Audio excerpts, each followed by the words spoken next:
Hi guys, and we're here for another review. This time I'm doing it on Generation 1 Scorponok, the infamous headmaster that fights Fortress Maximus.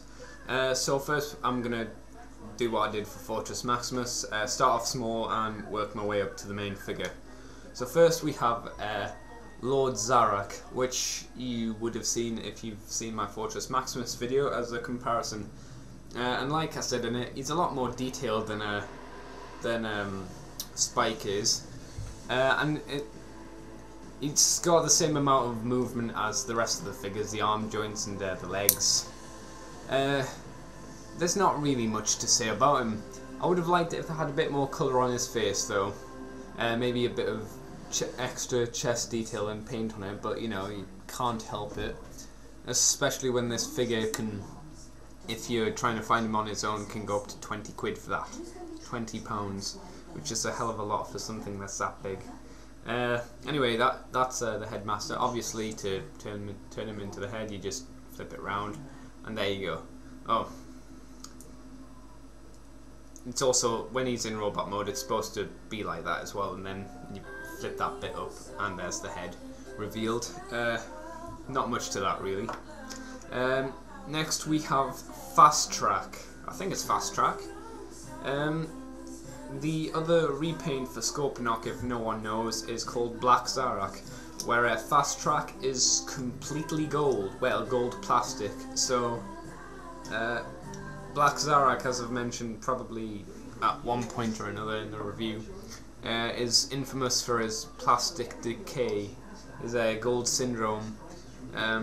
And Fast Track is one of the other figures in that packet that suffers from this, because he's all gold plastic. So finding a gold one is quite difficult. I like Fast Track. He's very simple. He's about as simple as transforming Zarak. You just flip him up. But one thing I don't like is the wheels for mine are very squeaky, because they're attached with this metal pole axis thing that just goes all the way through, and it's this wheel that squeaks quite a lot, so that can be quite annoying. He's basically a tank though. Transform him, you flip him like that,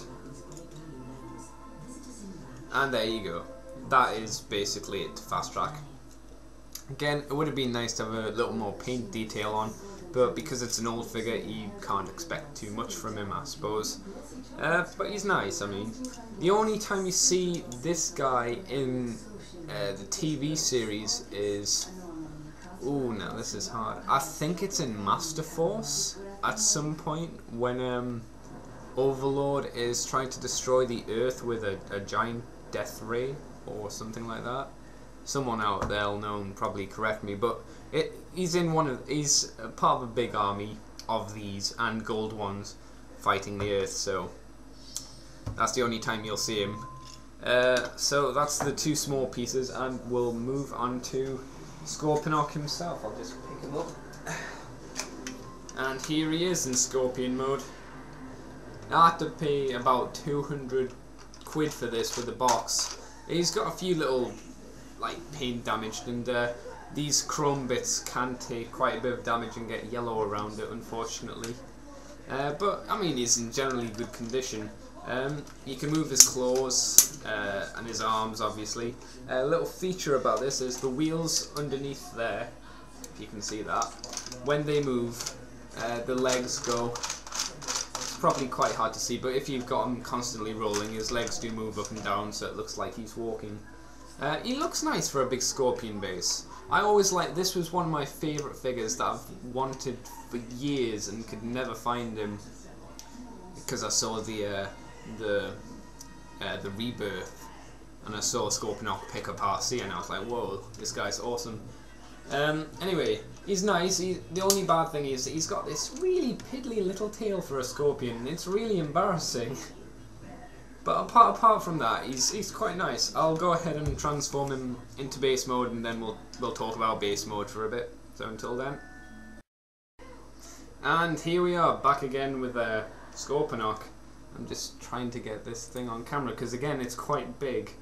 It's smaller than Fortress Maximus, but then again, a lot of things are in comparison. But there he is in his base mode.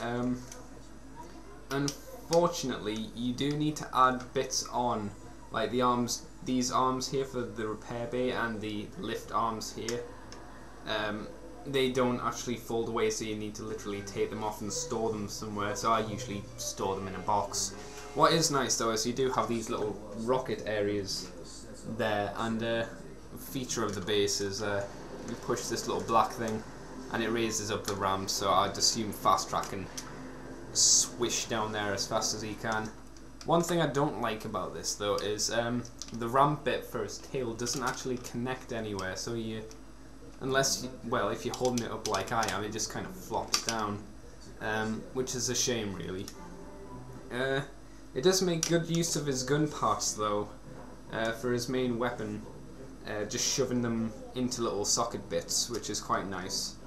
And his shield slots in nicely as well. I mean, it's not the best base in the world, but if you're wanting a base, I'd say probably, well, except for Fortress Maximus, I've only got Gigastorm to go by, and Gigastorm as a base, even though he doesn't have the parts that Triptychon does, he's still a better base than Scorponok, but that's not really why you buy Scorponok for the base mode. You buy it because he's a headmaster, and he's awesome, basically. Just try and get some more images there. There's his ramps there, and stuff. I'm going to stop this again, transform him into robot mode, and we'll have a little talk about robot mode, so in a bit.